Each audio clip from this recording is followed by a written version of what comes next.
lihat firman Tuhan 2 Petrus 1 ayat 3 sampai ayat yang keempat.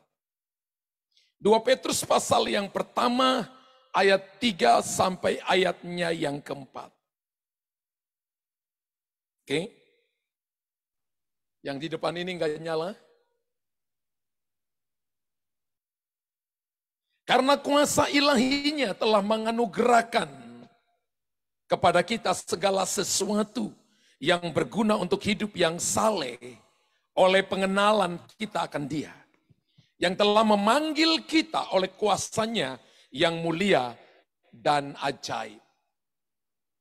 Ayat 4, dengan jalan itu Ia telah menganugerahkan kepada kita janji-janji, bukan cuma satu janji, tapi janji-janji yang berharga dan yang sangat besar, supaya olehnya kamu boleh mengambil bagian dalam kodrat ilahi dan luput dari hawa nafsu dunia yang membinasakan dunia. Thank you loh Pak Keri, makasih. Puji Tuhan. Alkitab berkata bahwa ayat yang keempat, dengan jalan itu Ia telah menganugerahkan janji-janji yang berharga. Berapa banyak Bapak Ibu yang mau terima janji-janji yang berharga? Dari muka Anda lihat saya lagi bergumul semua. Lagi stres, lagi tunggu janji Tuhan. Tapi saya percaya bahwa anugerah Tuhan akan memberikan kepada saudara dan saya kekuatan untuk Anda bisa menerima janji-janjinya yang berharga. Bukan cuma berharga, dan yang sangat besar. Wow, supaya oleh janji-janji itu kamu boleh mengambil bagian dalam kodrat ilahi. Kodrat ini adalah di dalam panggilan Tuhan. Itu kodrat. Apa kodrat saudara dan saya? Bukan jadi presiden. Presiden itu satu sisi, tapi kodrat kita adalah mengambil bagian dalam panggilan yang Tuhan percayakan kepada kita. Yang dikasih 1 talenta tidak mengurus dengan baik dan Tuhan hukum dia. Alkitab berkata, dan luput dari hawa nafsu dunia yang membinasakan. Kalau kita lihat ayat ini, maka kita lihat bahwa berharap kepada anugerah Tuhan akan membawa kita kepada janji-janji yang besar dan sangat besar yang akan disediakan Tuhan bagi saudara. Kalau Bapak Ibu baca ayat ini dengan baik, ayat-ayat yang di atas, ternyata kuasa ilahinya itu, dalam kuasanya yang tanpa batas, yang unlimited itu, Tuhan telah menganugerahkan kepada kita segala sesuatu yang sangat berguna untuk hidup yang saleh. Amin. Dan Alkitab memberitahukan kepada kita bahwa segala sesuatu telah disediakan Tuhan kepada kita melalui anugerahnya. Anugerah itu bahasa Ibraninya itu ditulisnya C-H-A-N-A-N. Kanan. Kanan itu adalah begini. Seorang tuan turun berlutut dan mengangkat seorang bawahan yang ada di dalam lumpur. Lalu memandikan dia. Lalu kemudian setelah orang itu berpakaian dengan baik, lalu Tuhan itu berkata, sekarang kamu bukan lagi hamba, tapi kamu dengan saya itu sederajat. Dulu kita berdosa, tapi karena anugerah Tuhan, kita dibeli oleh darah Yesus, disucikan, dibersihkan oleh darah Yesus, diberikan kepada kita anugerah, diberkati secara finansial, diberkati kesehatan, diberkati pekerjaan, bisnis diberkati. Lalu Tuhan berkata, kamu itu pewaris sesungguhnya. Itu anugerah. Jadi kalau orang Kristen tidak mengerti tentang anugerah yang diberikan kepada kita melalui Yesus, maka saya percaya bahwa dalam semua persoalan hidup dia tidak mungkin jadi pemenang kehidupan. Tapi ketika dia tahu bahwa anugerah itu diberikan kepada kita melalui Yesus, maka persoalan masalah itu cuma kendaraan yang akan membawa dia untuk lebih cepat sampai kepada tujuan. Jadi orang Kristen itu tidak ditentukan untuk lari dari masalah. Orang Kristen ditentukan untuk menghadapi masalah. Amin. Kalau 1 sampai 10 baru angka 5 berarti Anda ujian ulang her. Ketika Bapak Ibu hadapi masalah, maka orang harus melihat bahwa di dalam dirimu, bahwa kita adalah orang-orang yang believe Jesus, yang percaya Tuhan. Anugerah memampukan kita untuk membawa Anda dari level yang tadinya dalam dosa kepada pewaris kerajaan Allah. Anugerah membuat Anda yang tadinya miskin, sekarang menjadi kaya. Kaya bukan cuma dalam hal keuangan, tapi kaya dalam kebaikan, kaya dalam anugerah, kaya dalam damai sejahtera, kaya di dalam pemberian saudara, kaya dalam doa, kaya dalam kesukaan untuk suka ibadah, itu kaya.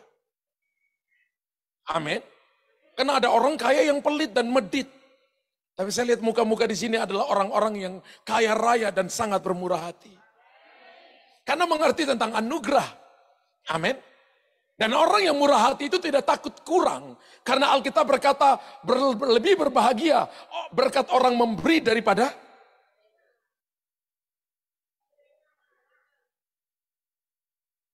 enak Bapak Ibu terima atau Bapak Ibu memberi. Betul.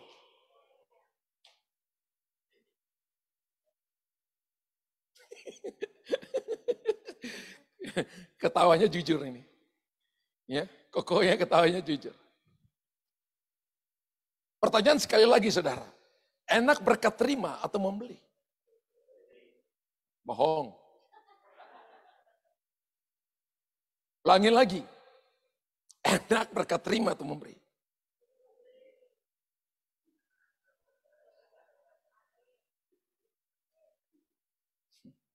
Mulai hari ini saya ingin lihat jemaat ini suka memberi dan tidak suka hanya cuma menerima. Kalau Bapak Ibu katakan saya suka memberi, berarti semua yang Anda terima hari ini, itu cuma jembatan besar untuk engkau menggenapi seluruh rencana Allah dalam anugerahnya. Anugerah Tuhan bukan hanya untuk kerohanian. Anugerah Tuhan bukan cuma hanya untuk kesalehan kita saja. Tapi anugerah Tuhan juga untuk saudara punya kehidupan dan untuk kebaikan kita yang akan saudara lakukan bagi orang lain. Bapak Ibu tahu hari-hari ini dunia sedang menanti-nantikan untuk anak-anak Allah dinyatakan. Menantikan apa? Menantikan kehidupan Kristus yang Anda harus share kepada orang lain. Menantikan kehidupan seperti Daniel di tengah-tengah orang fasik yang tidak mengenal Allah. Dia tidak takut berdoa sehari 3 kali. Dan dia menyatakan bahwa Yesus tetap Tuhan dan Raja. Dia tidak takut dengan goa singa. Dia tidak takut dengan hukuman yang diberikan oleh teman-temannya. Untuk menghalangi dia ketemu dengan Tuhan. Karena dia tahu bahwa anugerah Tuhan lebih besar dari itu. Yusuf tidak takut selama 13 tahun menjalani persoalan yang sulit. Jauh dari rumah bapaknya. Dia disayang oleh bapaknya. Bapaknya membuat kepada dia jubah yang maha indah. Yang jubah yang many colors. Yang maha indah. Jubah itu hanya dipakai oleh para bangsawan. Jubah itu hanya dipakai oleh anak-anak raja. Dan saudara-saudaranya iri dengan dia.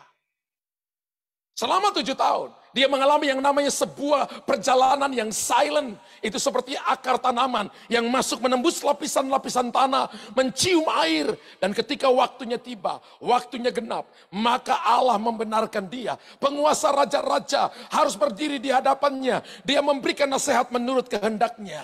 Dan Alkitab berkata, dia menjadi seorang yang menjadi berkat bagi Israel. Satu-satunya anak Yakub yang mendapat berkat 2 kali lipat adalah Efraim dan Manasye. 2 anak ini tidak lahir di rumah opanya, lahir di Mesir. Efraim artinya melupakan masa laluku, dan Manasye artinya berbuat double portion. Saudara tahu 2 hal ini, kalau Bapak Ibu mau supaya Bapak Ibu berbuat double portion, hargai anugerah dan lupakan masa lalu. Masa lalu termasuk 1 jam yang lalu. 1 jam yang kita tinggalkan kemarin, hari ini, itu sudah jadi sejarah dalam hidupmu. Anugerah Tuhan membawa kita bukan hanya kepada kesalehan, bukan hanya kepada hal-hal rohani, tapi kepada kehidupan yang sesungguhnya. Orang harus melihat bahwa kita disertai Tuhan. Yusuf ketika di rumah Potifar, digodain sampai tante Potifar, dia tidak lari di tempat, tapi dia benar-benar lari. Hari ini kita belajar, kalau kemarin kita lari di tempat, hari ini lari benar-benar. Lari dari dosa. Lari daripada tipu daya dunia ini. Dan jadi berkat bagi banyak orang. Haleluya. Seperti apa hidup dalam anugerah itu? Yang pertama yang saya dapatkan adalah. Yang pertama, seperti apa hidup dalam anugerah? Tuhan sudah menyediakan segala sesuatu yang berguna untuk hidup jasmani dan rohani kita. Hari ini ketika Bapak Ibu dan saya mengalami kehidupan pergumulan yang sama terus selama bertahun-tahun. Maka ada yang salah dalam hal Anda mengerti tentang yang namanya anugerah Tuhan. Amin. Tuhan telah sudah menyediakan segala sesuatu yang berguna untuk hidup jasmani dan hidup rohani kita. Bapak Ibu perhatikan baik-baik. Alkitab dengan jelas berkata begini. Ketika kita memulai perjalanan hidup kita dalam Yesus Kristus, maka kita telah menerima anugerahnya. Visi gereja lokal ini adalah have Jesus live in us. Menjadikan Yesus tinggal dalam hidup kita. Ketika Anda terima Yesus sebagai Tuhan dan Raja, seperti Roma pasal yang ke-10 ayat 9 dan 10, mengaku dengan mulut percaya dalam hati bahwa dia adalah Tuhan, maka Anda telah menerima anugerah. Anugerah itu seperti saudara dan saya dapat mahkota atau dapat jubah, dapat perkenanan, disetujui, ditekan kontrak bahwa Anda dan saya adalah pegawai, Anda dan saya adalah putra di dalam rumah yang siap untuk menerima berkat-berkat dari Bapa di sorga. Itu anugerah. Dan anugerah terbesar kita adalah terima Yesus. Yohanes 3:16, karena begitu besar kasih Allah akan dunia ini, sehingga ia mengaruniakan, anugerahi Yesus, memberi Yesus dalam hidup kita.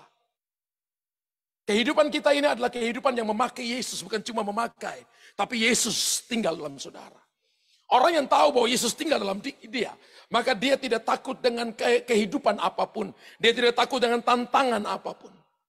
Dan itu tidak dibayar melalui doa puasa 40 hari. Itu tidak dibayar dengan doa puasa Anda dan doa puasa Esther 3 malam dan 3 siang tanpa makan dan minum. Itu tidak dibayar oleh hal apapun. Saudara dan saya menerima hanya karena believe Jesus. Anda menerimanya karena Anda percaya kepada Yesus dengan sungguh-sungguh. Amin. Lalu keselamatan itu kita terima. Anda nikah dengan istrimu dan berdiri di hadapan hamba Tuhan. Dan Anda harus buat sebuah pengakuan. Aku menerima engkau sebagai istriku atau sebagai suamiku satu-satunya di dalam Tuhan. Lalu Anda berjanji, ketika janji itu selesai, maka pendeta akan mengumumkan, mulai hari ini tanggal 19 Februari, ini adalah Tuan dan Nyonya si A. Karena pengakuan. Ketika Anda ngaku, maka tercatat di pengadilan negeri catatan sipil, gereja juga mencatat suami istri. Anda sah di bawah sebuah hukum. Ketika Anda punya Yesus, maka dan Anda mengaku, Anda sah secara hukum, tapi Anda dengar baik-baik, hukum saudara dan saya adalah hukum kasih karunia. Hukum di dunia ini ada dua saudara, hukum keadilan dan hukum kasih karunia. Anda mencuri, Anda ditangkap oleh polisi, maka Anda harus menghadapi yang namanya hukum keadilan. Amin. Anda berkelahi dan orang cedera, maka dilaporkan, maka Anda kena hukum keadilan. Tapi hukum kasih karunia itu begini. Anda berkelahi, tapi Anda sadar Anda salah. Dan Anda datang minta ampun. Apa semua orang mau lakukan itu? Belum tentu. Anda nipu orang. Dan Anda sekarang tahu kebenaran. Lalu Anda berkata, saya datang dan mengampuni orang itu. Saya datang dan saya katakan minta ampun. Saya nggak punya uang sekarang, tapi saya mau cicil. Lalu lunas. Itu artinya Anda pakai hukum kasih karunia. Anda mengerti. Anda ada di bawah sebuah hukum yang menjagamu, tidak akan pernah kekurangan. Haleluya. Karena segala sesuatu disiapkan dalam anugerahnya untuk hidup jasmani dan rohani. Bapak Ibu kalau lihat, hitung perjalanan kita, hari ini mungkin ada yang sudah hidup 20 tahun, 30 tahun, 40 tahun, 50 tahun, 60 tahun. Ada yang tadi, ibu-ibu yang datang itu sudah 72 tahun. Bapak Ibu jangan berpikir bahwa Bapak Ibu udah tua. Atau masih ada di bawah 20 tahun ke bawah. Jangan juga berpikir saya masih terlalu muda. No. Tuhan panggil orang, Tuhan katanya, Daud umur berapa lu? Tuhan gak panggil Samuel. Alkitab katakan dia masih kanak-kanak benar. Kurang lebih kanak-kanak benar itu di bawah 12 tahun. Karena 0 sampai 5 tahun itu bahasa Yunani adalah nepios, itu bayi. 6 sampai 12 tahun itu adalah teknon. Dikatakan Samuel itu kehidupannya masih teknon, masih anak-anak. Dan dia belum pernah dengar suara Tuhan. Dan dia dengar malam itu, Tuhan panggil namanya Samuel. Dia jawab, ya Bapak. Dia pergi, Bapak mau manggil saya. Eli yang bingung, karena sudah lama tidak dengar suara Tuhan. Sampai 3 kali dan Eli sadar Tuhan panggil Samuel.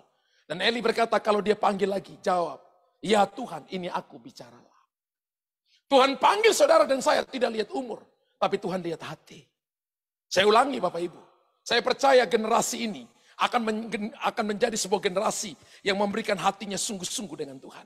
Yang melayani Tuhan dari hati yang sungguh-sungguh. Yang melayani Tuhan karena dia tahu dia dipanggil oleh Tuhan.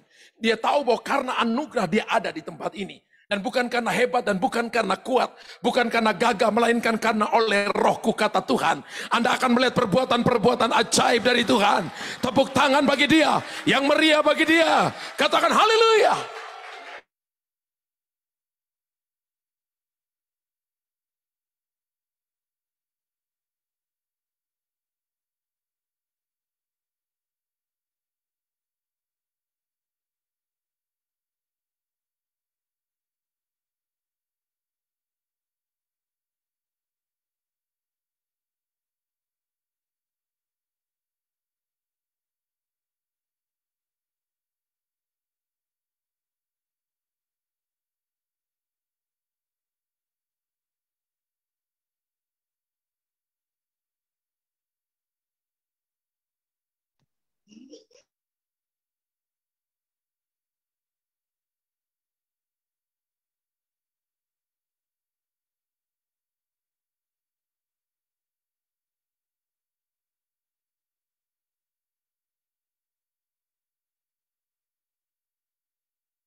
Datang bukan kepada gereja, datang mengalir kepada orang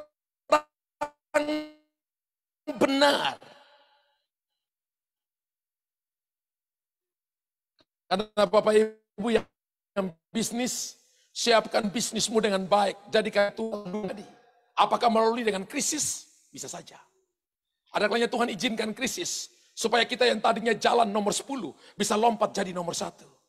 Itu cara Tuhan mempercepat kita. Bagaimana caranya Tuhan mengangkat Yusuf menjadi Perdana Menteri. Dengan mengizinkan akan terjadi yang namanya kelimpahan dan akan terjadi kekeringan yang akan melanda Mesir.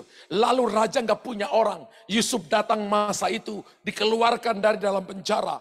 Langsung diberikan 4 hal dalam Yusuf. Pertama adalah dikasih kalung di lehernya. Kasih dan setia ada di sana. Yang kedua adalah dipakaikan jubah yang baru. Jubah gambaran kehidupan yang baru. Yang lama sudah berlalu. Sekarang diberikan jubah. Yang kedua adalah dikasih cincin. Meterai, pemerintahan, covenant. Tidak ada seorang pun yang bergerak di Mesir tanpa sepengetahuan engkau. Dan yang keempat adalah naik pada keretaku yang kedua. Hormat. Itu yang namanya anugerah. Seorang dari penjara keluar dan jadi Perdana Menteri. Tapi Bapak Ibu lihat bagaimana cara dia memperlakukan anugerah. Dia tidak membalas Potifar. Dia tidak menghukum mati istri Potifar. Tidak ada ayat yang mencatat. Maka dipenggal kepala Potifar dan istrinya yang memasukkan dia dalam penjara, yang memfitnah dia. Tidak. Yusuf menamakan anak yang pertama, Efraim, adalah melupakan kepahitanku. Dia sempat mungkin marah. Bukan cuma di rumah bapaknya. Tapi dia marah bagaimana dia diperlakukan tidak adil oleh istri Potifar dan Potifar. Dunia ini nggak adil. Dan kita ada dalam dunia ini.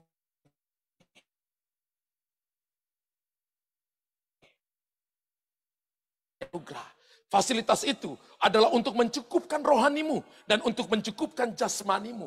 Anda akan mengalami yang namanya more than enough. Anda akan mengalami yang namanya abundantly. Melimpah ruah akan terjadi. Tuhan pernah manifestasikan ini dalam kehidupan seorang yang bernama Salomo. Wow, ada banyak buku yang saya baca tentang Salomo. Karena Salomo adalah gambaran gereja akhir zaman. Yang penuh dengan hikmat, yang penuh dengan kekayaan, yang penuh dengan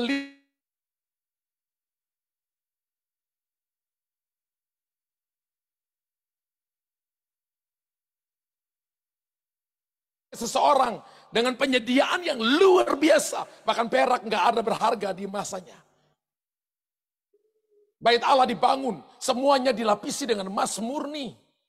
Dia sangat kaya, saya pernah hitung-hitung kekayaannya. Dan saya baca sebuah buku dia katakan gini, bahwa Salomo dihitung kekayaannya, dia meninggalkan kurang lebih Ada 5 triliun miliar dolar. Orang terkaya di dunia, uang nggak sampai banyak itu. Orang terkaya di dunia, uang nggak sampai sebanyak itu. 5 triliun miliar dolar. Wow. Makanya dikatakan orang terkaya setelah engkau nggak ada lagi dan sebelum nggak pernah ada. Satu-satunya. Bergambaran tentang apa? Kelimpahan dalam anugerah. Tahukah Bapak Ibu, zaman ini disebut dengan zaman anugerah. Zaman anugerah adalah zaman Roh Kudus. Gereja yang hanya bergantung kepada Roh Kudus dan mengikuti tuntunan Roh Kudus, Anda akan penuh dengan kelimpahan ketika Anda bekerja, ketika Anda melayani, ketika Anda pimpin keluargamu, ada dalam keluargamu, dan Anda dipimpin oleh Roh Kudus, maka Anda akan melihat jalan keluar terobosan, hal-hal yang supranatural akan Tuhan nyatakan atas hidupmu. Yang kedua adalah anugerah Tuhan itu membuat kita meraih janji-janji Tuhan. Berapa banyak yang siap terima janji Tuhan? Anda nggak bisa raih dengan kepintaranmu. Anda nggak bisa raih dengan kehebatanmu. Anda nggak bisa raih dengan koneksimu yang hebat. Mungkin bisa, tapi terbatas kekayaanmu. Anda bisa meraih ketika Anda terima anugerah daripada Tuhan. Satu waktu nanti kekayaanmu nggak bisa nolong saudara. Ada perusahaan-perusahaan yang sudah ratusan tahun, tiba-tiba ketika kena krisis dan bisa bangkrut, bangkrut karena keuangan mereka sudah tidak bisa lagi menopang mereka. Hanya satu kerajaan yang tidak pernah akan tergoncangkan, namanya kerajaan Allah, dan kerajaan Allah itu datang melalui Yesus Kristus. Lukas berkata begini, hai kamu kawanan kecil, jangan takut, karena aku telah memberikan kepadamu kerajaan itu kepadamu. Kawanan kecil itu maksudnya adalah gereja Tuhan. Tuhan berkata jangan takut, aku telah memberikan kepadamu kerajaan itu. Kalau kerajaan diberikan, kira-kira rajanya ikut atau tidak? Loh, kira-kira kalau kerajaan diberikan, rajanya ikut di situ atau tidak? Hidup saudara dan saya harus mengizinkan Tuhan yang memerintah. Tuhan yang kendalikan hidup kita. Maka perjalanan kita akan menjadi perjalanan yang sangat-sangat berbeda. Anugerah Tuhan membuat kita meraih janji-janji Tuhan yang berharga dan sangat besar dalam hidup kita. Dalam 2 Petrus 1 ayat yang keempat tadi mengatakan begini, dengan jalan itu ia telah menganugerahkan kepada kita janji-janji yang berharga dan yang sangat besar. Supaya olehnya kamu boleh mengambil bagian dalam kodrat ilahi dan luput dari hawa nafsu dunia yang membinasakan. Bapak Ibu menerima janji. Ada orang yang kalau misalnya punya banyak uang, lalu dia mulai tidak setia dengan istri masa mudanya. Ada orang yang ketika punya kedudukan, lalu tidak mulai peduli dengan istrinya, atau tidak mulai peduli dengan suaminya. Ada yang berkata begini, laki-laki kalau banyak uang, banyak perempuannya. Di sini nggak ada. Di sini setia dengan istrinya. Dan kalau perempuan banyak uang, dia tidak peduli dengan laki-laki.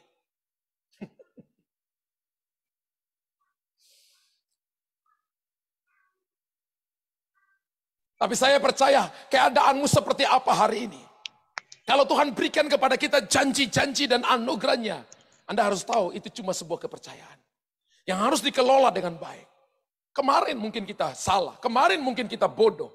Kemarin ambil keputusan salah, tapi bukan berarti hari ini kita tetap bodoh. Orang mengerti anugerah artinya gini, berbenah setiap waktu. Orang mengerti anugerah artinya begini, dia mau melangkah mengikuti tuntunan Tuhan.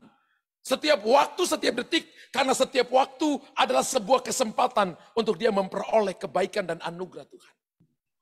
Apa Petrus enggak salah? Petrus itu salah. Dosanya itu sama dengan Yudas. Menyangkal Yesus. Dan Yudas menjual Yesus. Alkitab berkata, barang siapa menyangkal aku di hadapan manusia, aku akan menyangkal dia di hadapan Bapakku dan di hadapan para malaikatku di sorga. Dan firman Allah berkata, Petrus menyangkal Yesus berapa kali? 3 kali. Tapi Tuhan datang dengan kasih. Memberikan kepadanya kesempatan dalam anugerah. Dan Petrus bertobat. Satu waktu, ketika penganiayaan terjadi di Roma. Dan Petrus nggak kuat dan dia lari dari kota Roma, saudara. Dia keluar dari kota Roma. Lalu dia lihat dari sana kejauhan. Ada seorang bapak yang tua. Yang sedang pikul sesuatu seperti salib. Lalu dia berpapasan, dia tidak kenal orang itu. Dan dia tanya, karena pada masa itu banyak orang yang mau disalibkan. Harus pikul salibnya sendiri. Lalu kemudian sampai dihukum, lalu mereka disalibkan. Lalu dia melewatkan Bapak itu dan dia tanya, Bapak mau kemana? Dan orang itu berhenti dan berkata, aku mau kembali ke Roma untuk disalibkan kedua kali. Karena kamu lari dari panggilanmu. Seketika itu juga mata Petrus terbuka. Lalu dia kenal itu gurunya. Lalu dia berlutut, lalu dia menangis. Dan dia minta ampun di hadapan Tuhan. Dan dia katakan, Tuhan, aku mau kembali dan memberitakan Injil. Di sana apapun keadaanku, aku tahu aku ada dalam anugerah-Mu. Dia kembali dan dia ditangkap di sana. Lalu kemudian ditangkap dan disalibkan. Awalnya disalibkan seperti Yesus. Dan dia bilang kepada prajurit, aku tidak layak disalibkan seperti guruku. Seperti Tuhanku, seperti Rajaku. Kalau aku bisa sampai disalibkan, ini anugerah yang luar biasa. Kembalikan kepalaku ke bawah, kakiku ke atas.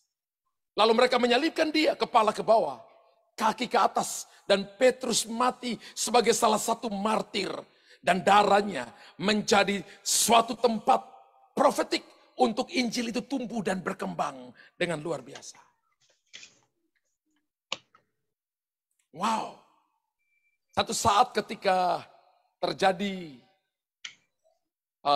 kerusuhan yang terjadi di Ambon. 2 anak laki-laki umur kurang lebih 10 tahun atau 12 tahun, saya lupa umurnya. Tiap hari mamanya ngajarin mereka untuk kamu harus mengampuni, suka mengampuni dalam rentan waktu yang singkat itu. Dan Tuhan berkata, dan orang tuanya berkata, satu saat ketika kamu ditempeleng, temanmu buat nakal untuk kamu, mungkin mama atau papa buat salah untuk kamu, tetap kamu harus ngampuni. Satu saat ketika hari libur, mereka pergi wisata di sebuah pantai yang jauh, lebih jauh dari kota Ambon. Dan ketika kerusuhan terjadi, mereka terjebak di dalam situ dan tidak bisa keluar. Kedua anak ini ditangkap, saudara. Ya. Nggak tahu orang tuanya kemana, tapi mereka ditangkap. Dan disuruh gini, mau percaya Yesus atau tidak? Mereka tetap berkata begini, mama papaku ajarkan kita untuk tetap percaya kepada Yesus. Ditempeleng, mulutnya berdarah. 2 adik kakak itu. Lalu ketika adiknya nangis, kakaknya bilang, nih adik ingat yang mama ngomong. Ngampuni. Kakaknya juga ditempeleng, keluar darah, giginya rontok saudara. Adiknya bilang begini, kakak, mama bilang ampuni. Papa bilang ampuni. Saudara tahu? Berapa jam mereka berdua disiksa supaya mereka jangan percaya Yesus. Dan kedua adik-adik kakak ini cuma saling menguatkan, mereka belum tahu banyak firman. Tapi mereka dapat pengajaran dari papa mamanya yang adalah anak-anak Tuhan yang sungguh-sungguh. Ampuni. Hanya dalam beberapa jam, keduanya disembelih dan mati.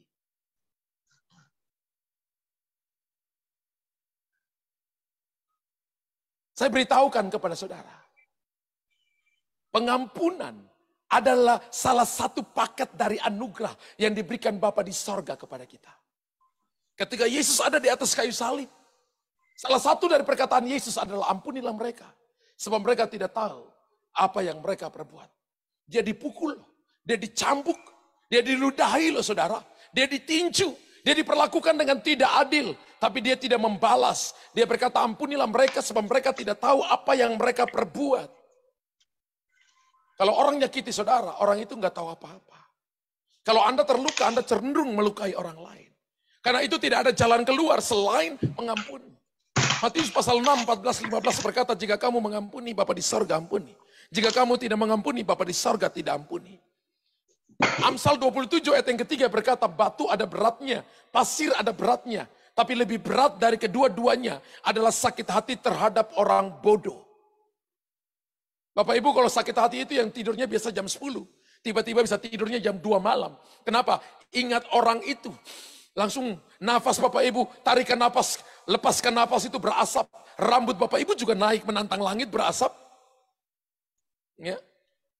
Kalau di tensi yang biasanya 110, 120 per 80, tiba-tiba naik 165 per 110. Kenapa? Anda nggak tidur semalam-malaman. Lama-lama Anda kanker serviks, kanker payudara, kanker kandungan. Anda macam-macam. Kenapa? Dari sakit hati. Alkitab berkata sakit hati membusukkan tulang, hati gembira, obat yang manjur. Di mana anugerahnya? Hati gembira. Ada orang duitnya banyak, hatinya nggak bisa gembira. Mukanya mencucu terus. Tapi saya lihat Anda mukanya tertawa terus. Haleluya. Dan ada tepuk tangan yang meriah bagi Tuhan. Yesus hebat dan ajaib. Amin. Alkitab berkata semakin hari semakin besar anugerah Tuhan bagi saudara. Jangan berkata masalahku besar.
jawaban.